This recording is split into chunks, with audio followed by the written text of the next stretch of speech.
Alright, Travis, been good, so.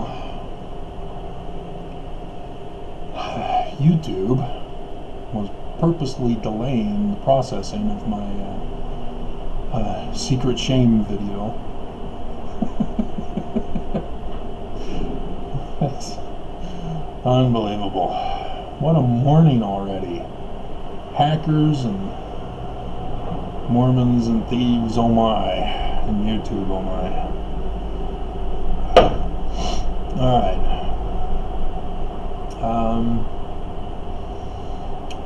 We'll do the Christian one now.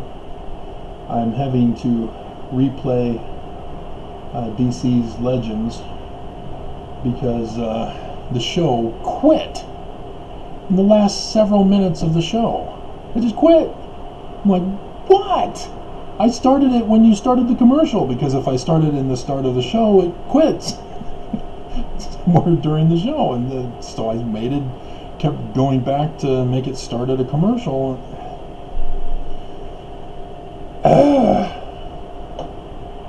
All these computer problems, all right at once during this day and year. Unbelievable. So yeah, we're under attack, and the attacks are getting worse this year. Unbelievable. Alright, so now let me be very simplistic, and it's going to sound like it's condescending, Mormons, but are you capable of producing an orange from an apple seed? The answer is no. Not even science can alter the DNA of a seed, an apple seed, to turn it into an orange. They have to use an orange in order to make an orange. You can alter the DNA to make a different kind of fruit. My cousin-in-law, Phil Niebuhr, was involved in genetically altered tomatoes that were bigger, riper, plumper, juicier, but still came from a tomato seed. You cannot change one's DNA. That's the constant in nature. And we're going to use this analogy because it's the common one used in scriptures, not just in the Bible, but also in the Book of Mormon. And so when we talk about Christian churches as missionaries, we say that Jesus and the apostles died. And that resulted in what's called the apostasy and the Dark Ages also. That's why they were called the Dark Ages, because there was nobody enlightened, and thus came the Enlightenment. But the Mormons, we call it the apostasy period. And despite having all these Christian churches, they didn't come from the seed of Jesus and the apostles. They came from the Holy Roman Empire. And yet we lie when we use that analogy on Christians, because of what we do in our church with branch-offs from the Mormon church. I'll get to that in a second. And so Christianity was reformed during Constantine. Nicene Creed gathered all the bishops. The bishops decided to ban certain Christian groups in the Nicene Creed,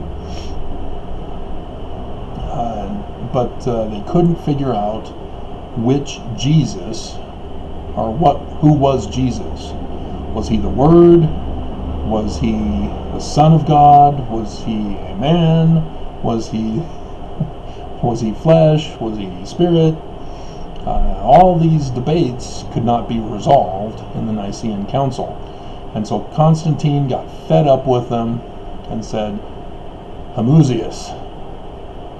And that's final. And so that's now the Christian God.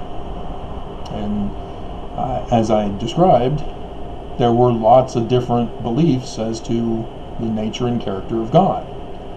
And so all of them became automatically wrong because Constantine was the ruler. He threatened all the bishops to withhold funding if they did not obey and give him obeisance. And so thus came all the rumors that he was a deathbed Christian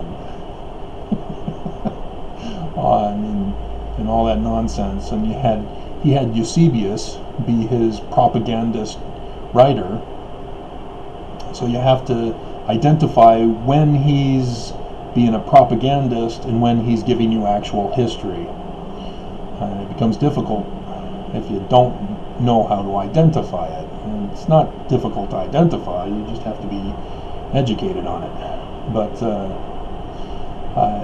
over time, the Holy Roman Empire fractured as people again started coming up with their own versions of different creeds, of different topics, different doctrines, different natures and characters of God. And then you have kings who want to kill their wife and marry another wife, and popes refusing to cooperate, and so the Church of England gets started, and then we enter into the Reformation. Luther was just upset with the Catholic Church and posted the thing on the doors, but still considered himself Catholic. He didn't consider himself creating his own organization. That was his followers after he died, who picked it up and ran with a completely different seed. And that's what Christians are not understanding today, is that when the Christian coalition are trying to brainwash Christians into thinking we're all the same, it's the same God, therefore we're all Christian, and then you have the Pope also saying, hey, you're all Catholic. And I'm trying to convert you back, bring you back into the fold of the true church of Catholicism. And Christians are just not catching on. Just fab. So, yeah, my secret shame, she is definitely a fashionista. Nice boots.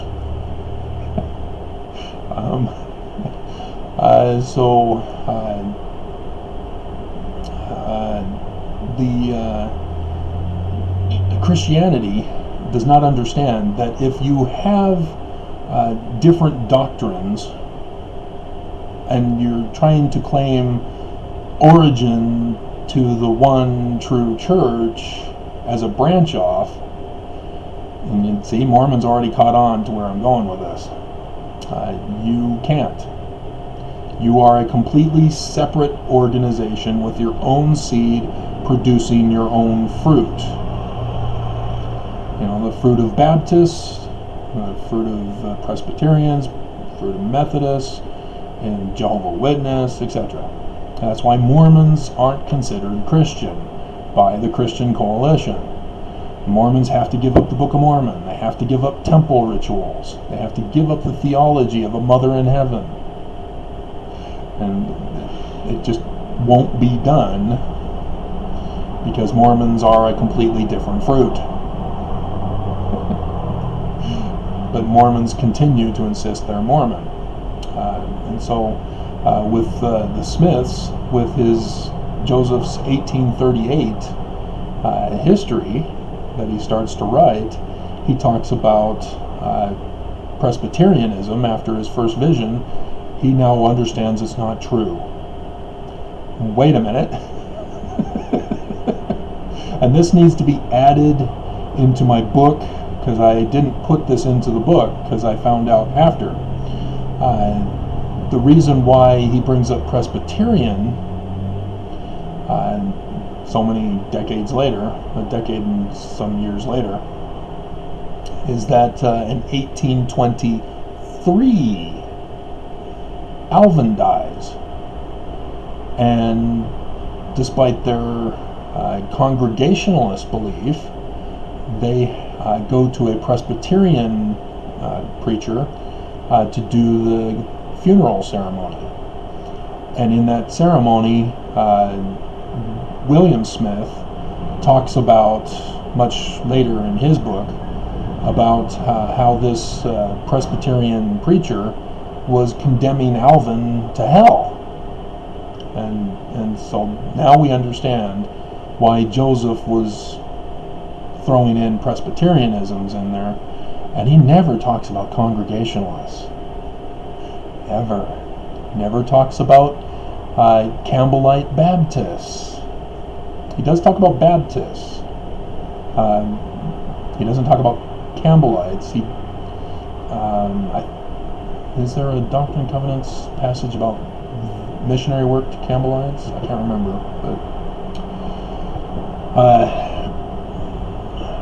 but yeah, the reason why Baptist is because Sidney Rigdon. And then the Methodists, I'm sure many of you critics of the church have learned that Joseph Smith and Emma went to Emma's Methodist church after the death of their firstborn, right around the same time when Martin Harris went and stole the 116 pages and destroyed them.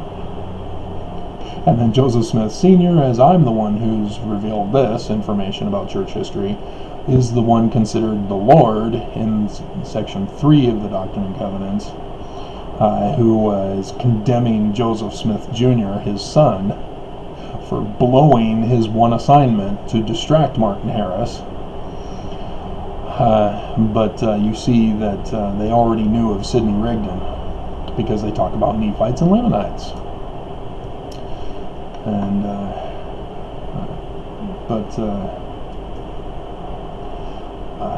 yeah, all the different religions have a different method of practice. For example, Campbellite Baptists are the 8 years old when a child is to be baptized, not as the Catholics did it, as an infant. And if on Presbyterians, Alvin is going to hell because he was never baptized, but he wasn't an infant. But Catholics, woman loses her baby in stillborn, for example. In Catholicism, that baby has gone to hell. And so completely different doctrine, completely different Jesus, completely different God. And Christians don't comprehend that. And Congregationalists, which the Smiths were a part of, they never became members, though. The reason why is because in Congregationalists, you have to be an adult and get a self-conversion. And then you present yourself to the membership of the congregation, Congregationalists, and they then hear your conversion and then vote as to whether you can become a member. And Smith Sr. and William Cowdery did not become members. So either they couldn't convince the congregation that they were devout in their conversion, or they never bothered, because members in the Congregationalist Church of Nathaniel Wood, for example, of the New Israelites, were polygamous. And so you need to understand that the Smiths were anti-polygamy. Book of Mormon denounces polygamy 3 times. And so, as he didn't become a member of the New Israelites, it seems clear that was the one thing that disturbed him about that organization, if not others.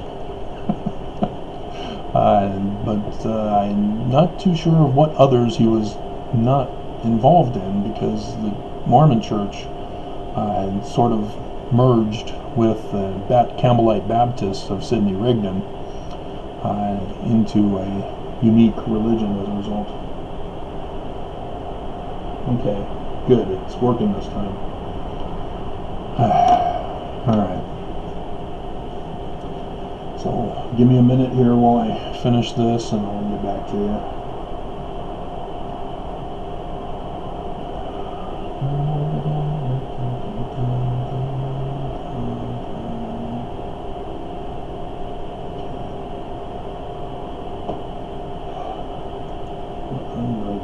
Okay. Alrighty, and so I think we're ready for the Mormons now. Now, Mormons, the current church, which is the Brighamite branch, claims succession from Joseph Smith. In other words, they're claiming they are seeds from the fruit of the seed of Joseph Smith. We are not a branch off, because the church claims to be the stem of the tree, that we are one and the same. That's why it's the bicentennial year of the first vision. And I've already showed how the first vision was specifically written, not concerned about the historical inaccuracies. And that's because Brigham Young had nothing, he knew nothing of the origin of the church. And so, to him, he didn't understand. And he wanted to edit the Book of Mormon even. I did that video when I made that discovery. And turns out that Joseph Smith rejected the first edited version of the Book of Mormon and forced it to go back to the original edition. And then Joseph Smith dies. Brigham Young returns it to the edited version. We're not supposed to have the Book of Mormon we currently have. Joseph Smith insisted on having the original. So we have the wrong book.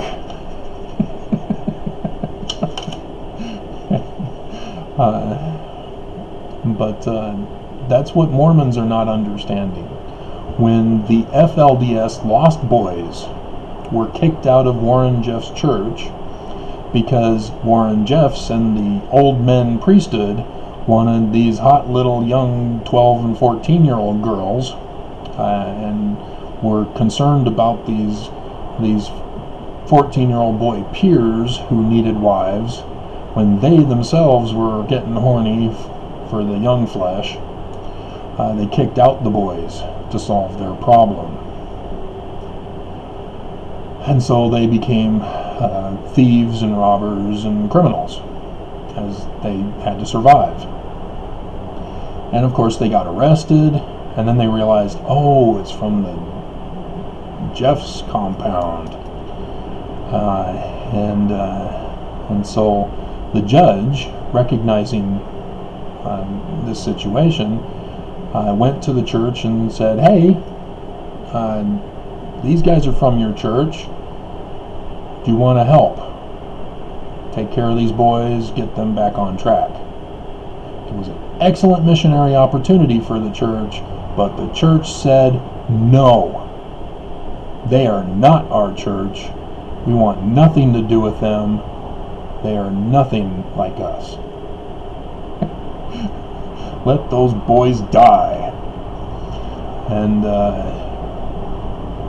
that's how the church sees it, is that all the other branch-offs, other than them, are the false churches with their own seeds producing their own fruit that's not the same as Joseph's. And yet the Church of Jesus Christ of Latter-day Saints under Brigham Young was just like all the other branch-offs. They are not the true stem. Section 107, verses 21 and 22, let me again remind you of that, was the method for maintaining the tree.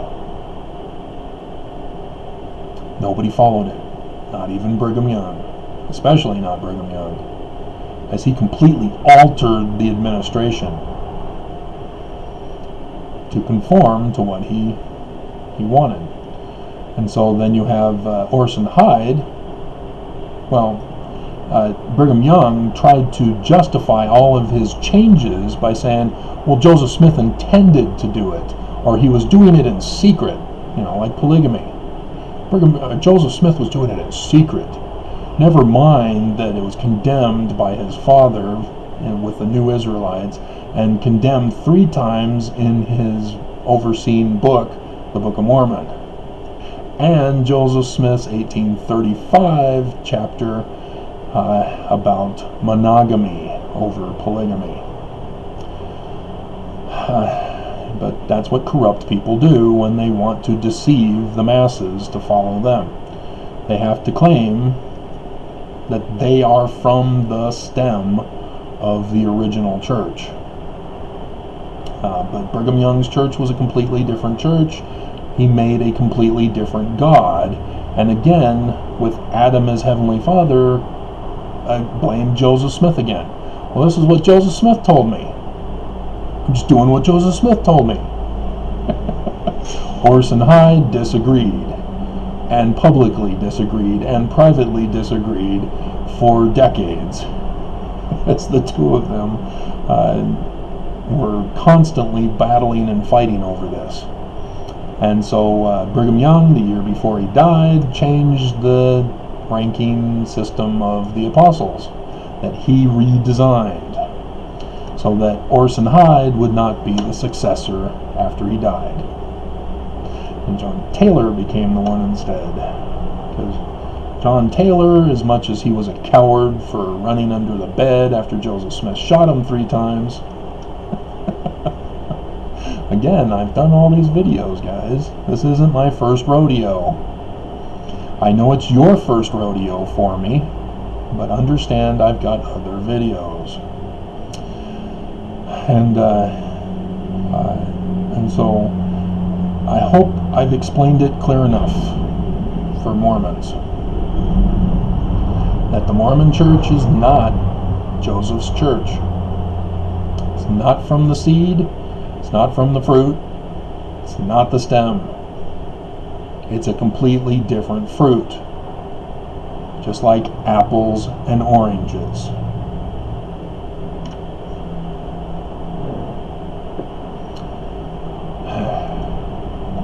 And so are all break-offs.